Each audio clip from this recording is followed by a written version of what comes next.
اچھا، آج کی پہلی خبر ہے، عمران خان نے آرمی چیف کو دوسرا خط لکھتے ہوئے کہا ہے کہ میں نے ملک و قوم کی بہتری کی خاطر نیک نیتی سے آپ کو یعنی آرمی چیف کو یہ نام کھلا خط لکھا تھا کہ فوج اور عوام کے درمیان دن بدن بڑھتے ہوئے فاصلے کم ہو جائیں، مگر اس کا جواب انتہائی سنجیدگی اور غیر ذمہ داری سے دیا گیا۔ اور آخری جملہ جو ہے وہ قابل غور ہے، اور آپ نے جواب یا کسی نے بھی اگر جواب نہیں دینا نہ دیں تو ظاہر ہے، اگر مجھے وہ خط لکھتا ہے میرا دل نہیں کرتا، میں جواب دینا ضروری نہیں سمجھتا تو میں نہیں لکھتا، خیر ہے۔ لیکن ایک ہے کہ اگر ان معاملات پہ عوام کی رائے لی جائے تو 90% عوام ان نکات کی حمایت کریں گے۔ اب اگر یہ اس بات میں دم ہے تو اس کو چیک کر لینے میں کوئی حرج نہیں، کسی کمپنی کو 2-3 کمپنیز کو ٹھیکہ دے دیں کہ کر کے کام سرویس کر کے وہ آپ کو بتا دیں کہ بھی یہ اس خط میں جو چیزیں جو بھی نکات ہیں اٹھائے گئے ہیں نشاندہی ان پہ بات ہونی چاہیے یا نہیں ہونی چاہیے۔ دیکھیں، ایک آخری بات میں عرض کروں کہ اٹ بوائلز ڈاؤن ٹو کیا باٹم لائن کیا ہے ساری صورتحال کی جو اس ملک میں ہو رہا ہے، مسلمان ورسز مسلمان، اور اقتدار ورسز سابق اقتدار یا آئندہ اقتدار، پاکستانی ورسز پاکستانی۔ میں اس سے زیادہ پتھیٹک اس ملک کی صورتحال ہو نہیں سکتی۔ اختلافات کے باوجود بیٹھتے ہیں، مذاکرات ہوتے ہیں، بات ہوتے ہیں، کر کے دیکھ لیں، اگر شاید ملک کسی طرح ٹریک پہ آ جائیں، باقی پھر اللہ ہی حافظ ہے۔ اگلی خبر ہے جی کہ پتن نے ایک ادارہ ہے 8 فروری کے انتخابات میں دھاندلی پر ایک رپورٹ جاری کی ہے۔ رپورٹ کا نام رکھا گیا وار آن ووٹر۔ اصطلاح کیا ہے؟ وہ ٹیرر کے حوالے سے انہوں نے لکھا ہے وار آن ووٹر۔ لکھا گیا ہے کہ 8 فروری کو ووٹر کا ووٹ چوری کیا گیا اور اسے دلیری سے برقرار بھی رکھا گیا۔ پتن نے اپنی رپورٹ میں لکھا ہے کہ 8 فروری الیکشن میں دھاندلی کے 64 نئے طریقے استعمال کیے گئے۔ الیکشن کمیشن سپٹمبر 2024 تک ویب سائٹ پہ نتائج کے فارمز تبدیل کرتا رہا۔ اگلی بات، گورنر پنجاب سلیم حیدر نے کہا ہے کہ پورا پاکستان فارم 40 کے تحت الیکشن جیتا ہے۔ یہ گورنر پنجاب کہہ رہا ہے، کوئی اور نہیں۔ عطا تارڑ الیکشن جیتے نہیں تھے، یہ گارنٹی سے کہہ سکتا ہوں۔ کون کہہ رہا ہے؟ گورنر پنجاب۔ پورا اٹک فارم 47 پر ہے، پورا پنڈی فارم 47 پر ہے، کراچی سے ڈھیر سارے لوگ فارم 47 پہ۔ یہ کہنے والا کون ہے؟ میں گناہ گار ہوں بولنے کا، گورنر پنجاب۔ اور یہ جو حکومت چل رہی ہے یہ پیپلز پارٹی کی وجہ سے چل رہی ہے۔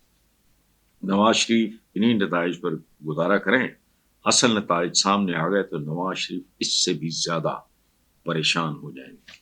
پریشانی تو ان کے چہرے پہ لکھی ہے، لیکن یہ بھی ایک فیکٹ شیٹ ہے، اور اس میں ایک بات پہ مجھے بڑا فخر ہے، بڑا اطمینان ہے۔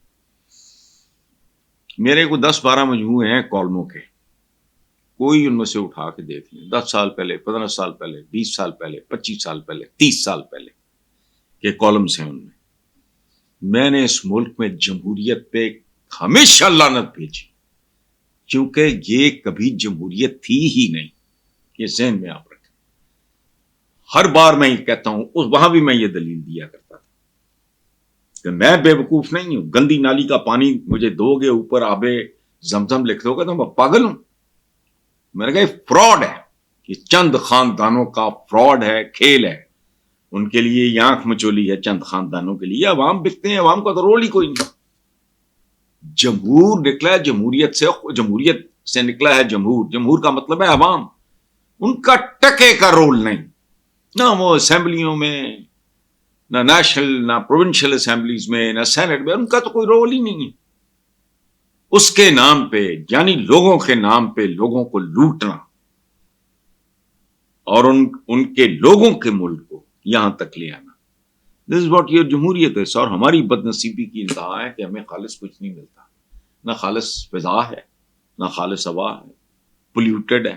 نمبر 1 شہر ماشاءاللہ لاہور، اچھا فضا خالص نہیں، ہوا خالص نہیں، دودھ خالص نہیں، دوا خالص نہیں، غذا خالص نہیں، اور نام رکھا ہوا ہے اسلامی جمہوریہ پاکستان. تمہارا اب خواجہ آصف نے پی ٹی آئی کو مخاطب، ایک تو بندہ یہ بولتا بہت ہے، حالانکہ ہاتھ پلے ان کے ککھ بھی نہیں اور سب کو سب کچھ پتا ہے.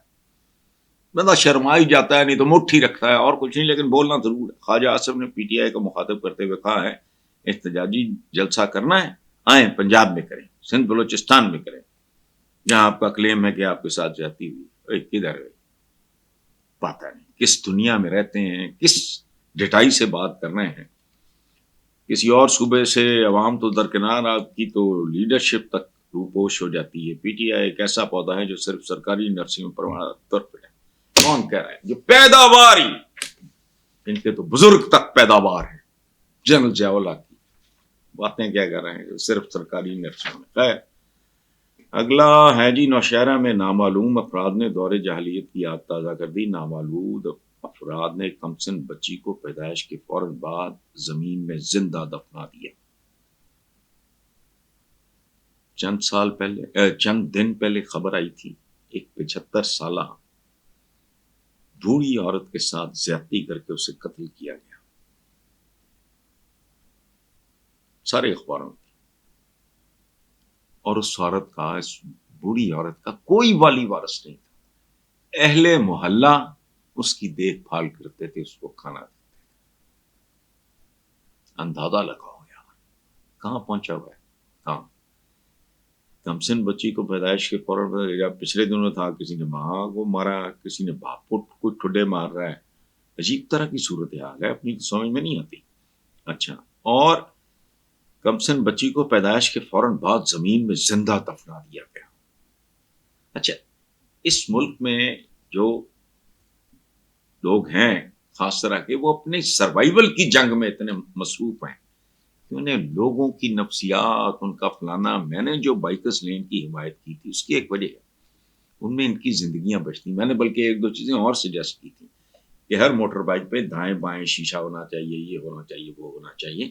وجہ کیا تھی کہ ایکسیڈنٹ ہو جاتے ہیں بعض اوقات، 5 بندے ہوتے ہیں، ایک خاتون پیچھے بیٹھی ہوتی ہے، یہ اکثر منظر. تو بچت ہو جائے گی لوگوں کی، ان کی تھوڑی تربیت ہو جائے گی. لیکن نہیں، وہ بھی الٹا پڑ گیا. اچھا، تو بچی کو قبرستان میں دفن ہوا دیکھ کے فاتح خانی کے لیے آئے افراد نے ریسکیو کو اطلاع دی. ریسکیو نے موقع پہ پہنچ کے بچی کو طبی امداد مہیا کر کے بچا لیا. اچھا، ہاں میں نے پوری نہیں، ہم سوری پڑھی نہیں تھی. کمسن بچی کو پیدائش کے فوراً بعد زمین میں زندہ دفنا دیا. شکر ہے چھری نہیں پھیری. تو ریسکیو نے پہنچ کے بچی کو طبی امداد دے کے، سانس گھٹ رہا ہوگا، پاک فوج کے ایک جوان میجر وقاص نے اس بچی کو گود لے لیا. اب بتائیں کوئی کدھر جائے. وہ جو ابھی عمران کا خط ہے جس میں عوام فوج کے افواج اور عوام کے درمیان خلیج بڑھ رہی ہے، یہ ہے وہ ہے. ایک میں نہیں سمجھتا خلیج بڑھ رہی ہے، لیکن ایک ریزنٹمنٹ ہے کہ جی کن لوگوں کو ہمارے سر پہ سوار کرتی ہے. اصل جو لوگوں کو غصہ ہے وہ یہ ہے، بیکاز کوئی مانے نہ مانے، میں پوری طرح کنونسڈ ہوں کہ پیپل ہیٹ دیز پیپل. ختم اس ملک کے عوام. ورنہ اندازہ لگائے نا، وہاں اور کوئی نہیں تھا، پاک فوج کے ایک جوان میجر وقاص نے اس بچی کو گود لے لیا. یہ دور جاہلیت کی یاد، وہ تو ہم قدم قدم پہ دور جاہلیت کا مظاہرہ کر رہے ہیں. 12 تھینک یو ویری مچ.